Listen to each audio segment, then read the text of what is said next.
Readings in the dark.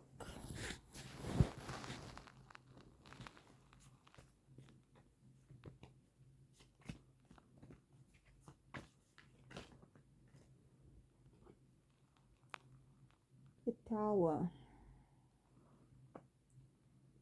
Someone is going through a tower moment. I'm getting the sense that stuff has already happened. So it's not like the tower is happening now, but it's like something extreme happening, and in that moment you're not really feeling the emotions attached to the event.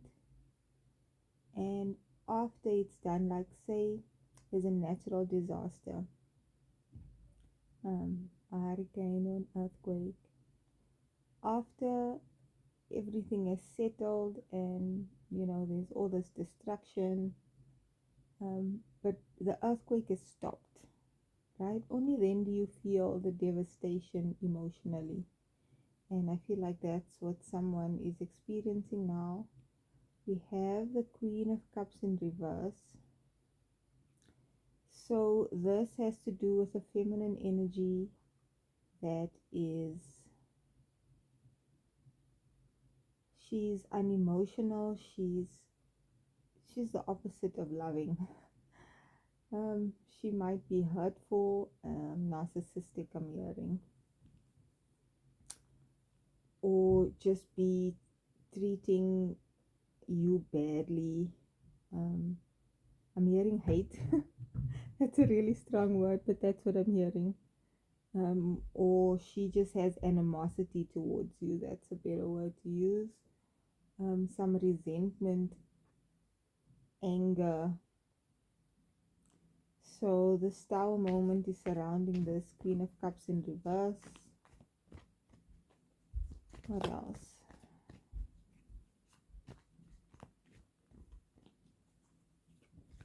So she's causing some anxiety and stress in your life.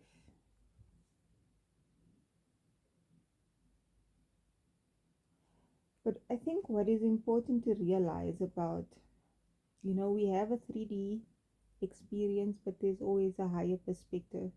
And what is necessary to realize is that while you experience certain things in the physical reality and experience the emotions attached to it, that there's a higher purpose. And this tower has to happen. Things have to go wrong, quote unquote, for it to go right.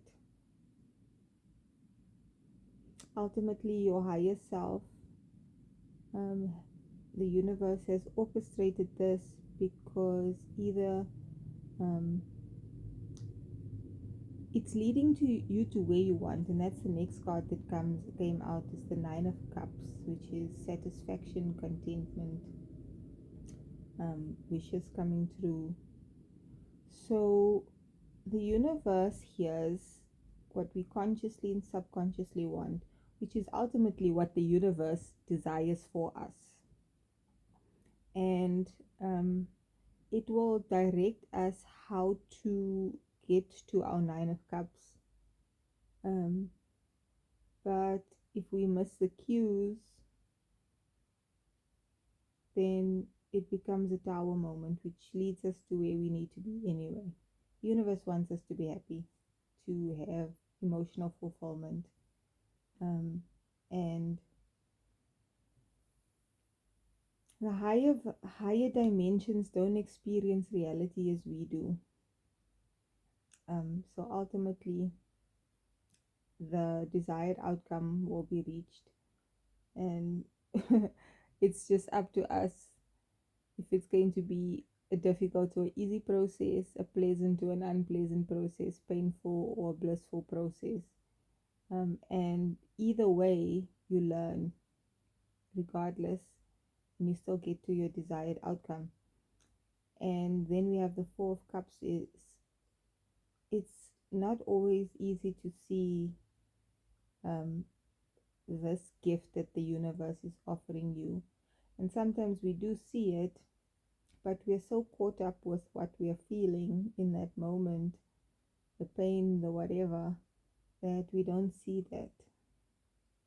Or we see it, but we can't emotionally flip the switch to feeling the positive because we're feeling the negative, which is part of the process anyway.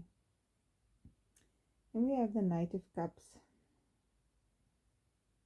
I feel like this, once you see the blessing, that's when you can move forward emotionally.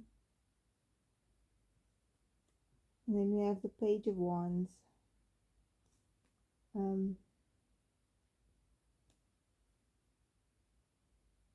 But there's something that is inspiring you to keep going forward, even though you're experiencing this tower and you can't see how it's going to turn out well, or you're just caught up in the emotions. But there's something that inspires you, or you're going to get a message, an email, a phone call, read something, hear something, see something that's going to inspire you and almost get you in the aligned energy, get you through the tumultuous energy of what this experience is bringing.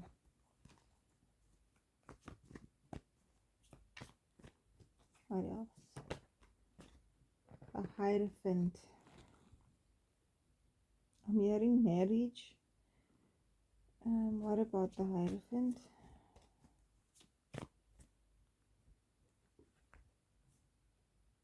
Ace of Cups, Queen of Swords, and the Temperance card. Your heart needs to open up. Okay.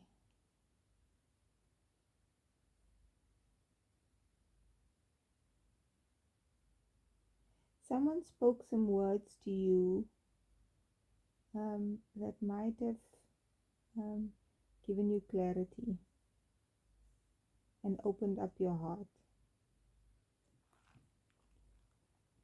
and brought about this alchemical change.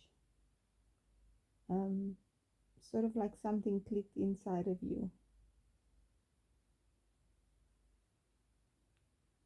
and changed something within you that almost it's what you needed to restore the balance.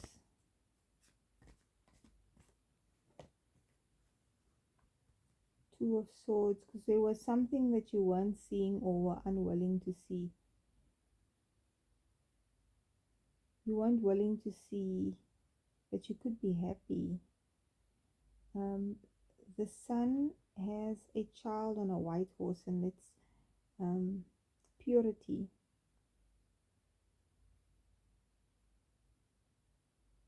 Almost like you weren't seeing your inner child, you weren't seeing your innocence and your purity.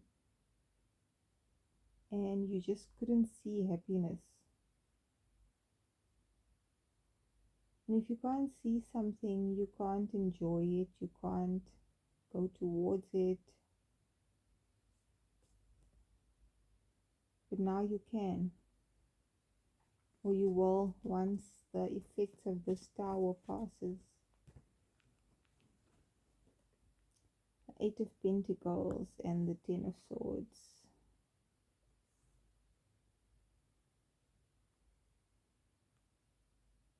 You have to know that you have done the work and that this painful cycle is done. Just because if you are experiencing the tower moment now or the after effects of the tower moment, it doesn't mean you're going to stay there. Even though it can feel like that when we can't see the blessing, or we can see it, but the emotions keep us attached to what's already happened. But you've done the work. I think often when we have tower moments or bad experiences, um, we take on that as an identity, like, I did this, I'm a bad person, I'm whatever. You take on the pain and make it part of your identity, which is something we shouldn't do.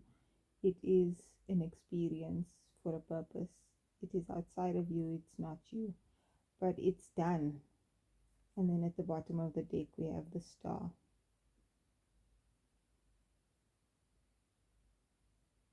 Hope, healing again,